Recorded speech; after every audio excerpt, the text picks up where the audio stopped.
Alberta Premier Danielle Smith trying to put an end to the nonsense, giving the Prime Minister of Canada an ultimatum, but the people of Alberta are saying, why don't we just get out of here?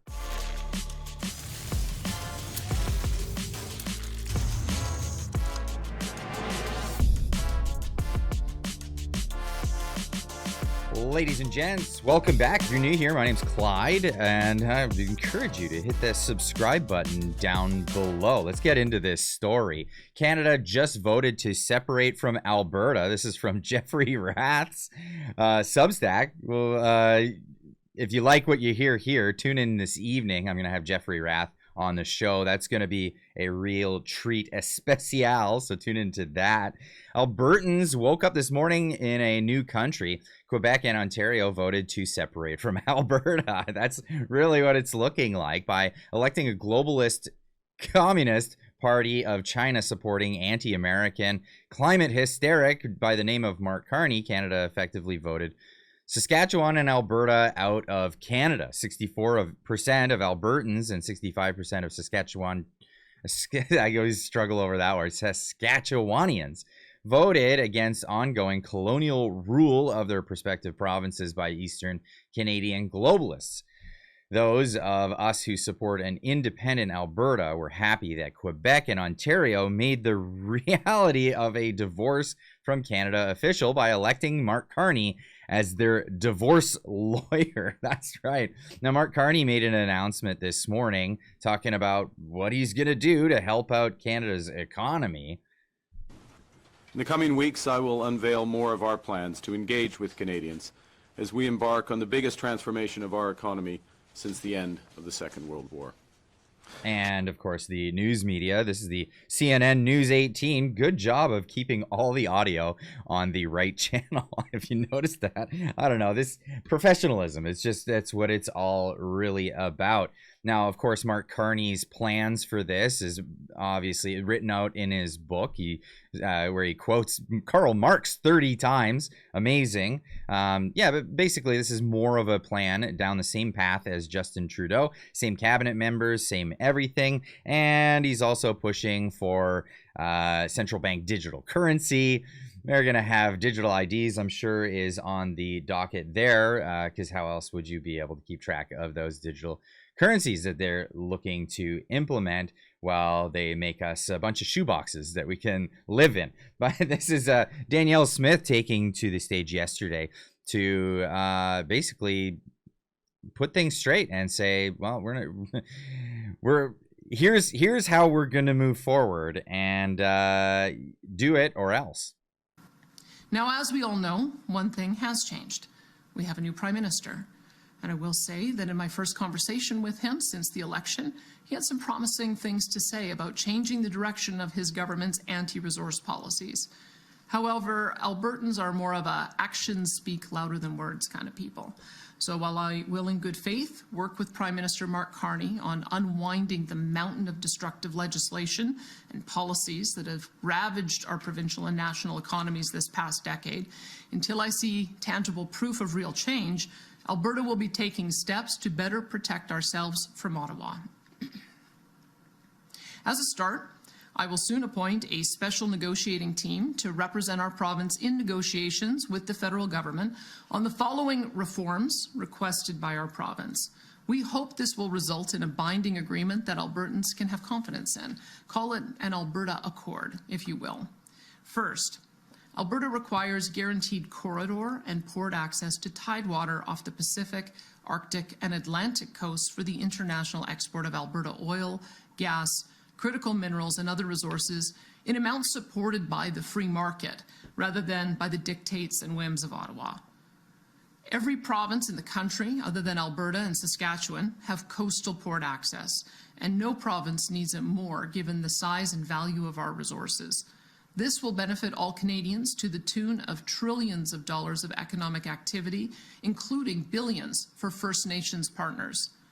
Second, The federal government must end all federal interference in the development of provincial resources by repealing the No New Pipelines Law, C-69, the oil tanker ban, the net zero electricity regulations, the oil and gas emissions cap, the net zero vehicle mandate, and any federal law or regulation that purports to regulate industrial carbon emissions, plastics, or the commercial free speech of energy companies.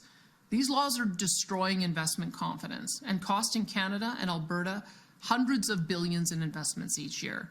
They need to go.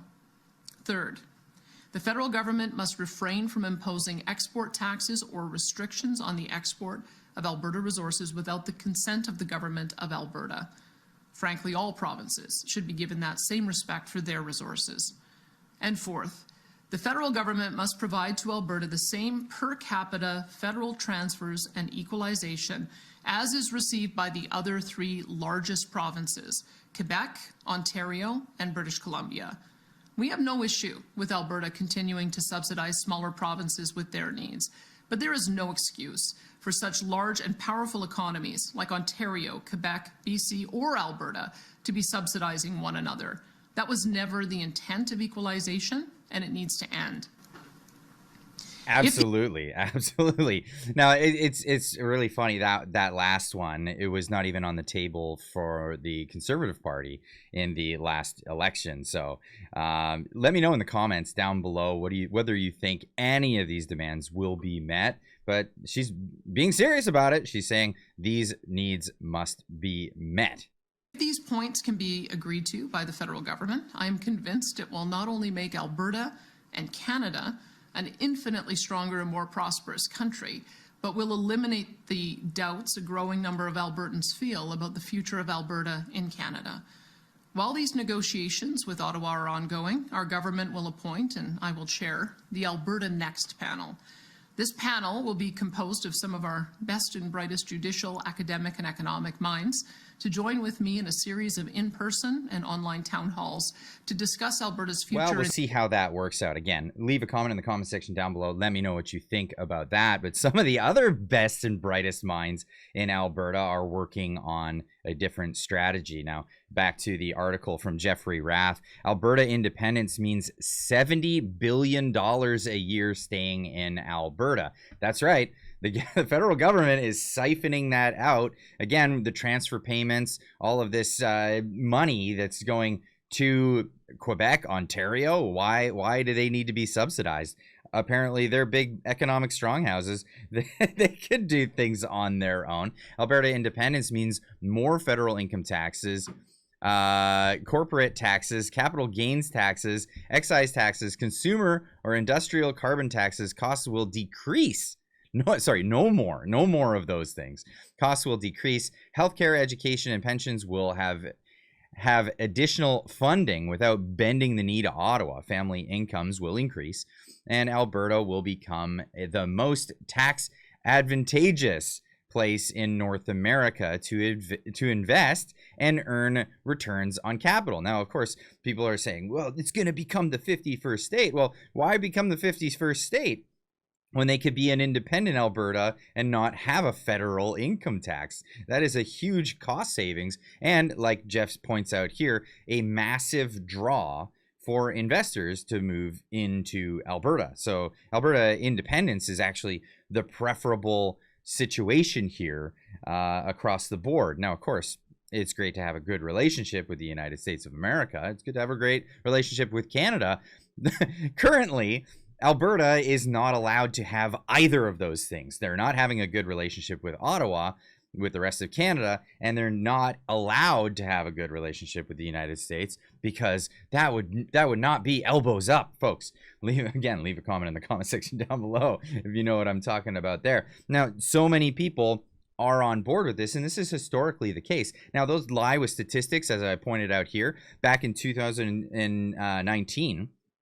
This is the polling that we all hear. We hear the 31% number, but the 31% number was with this question: would you be in favor or opposed to your own province joining such a Western separatist movement? Now, 31% were strongly in favor, and that's the number that went out to everybody.